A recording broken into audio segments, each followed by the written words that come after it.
Need faster access to your favorite photo album on your Galaxy S25 Ultra? Here's a smart shortcut using the Edge panel that lets you open any album with just one tap away.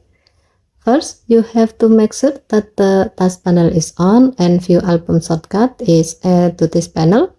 To do so, drag the Edge panel handle toward the center to open up the Edge panel, and then tap Setting icon to customize the panel. Here, make sure that the task panel is turned on. Then tap Edit at the bottom of the task panel.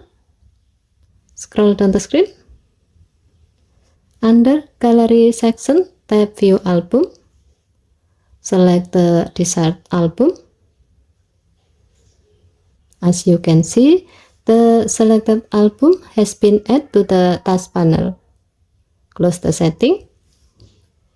To see how to use the shortcut, open the Edge panel again. Find the task panel. Now, tap the thumbnail of the album to instantly open the selected album in the Gallery app. It's quick, simple, and super helpful if you check that album a lot, whether it's work-related photo, memories, or daily shot. Okay, thank you for watching. Please help to like and subscribe. Have a nice day.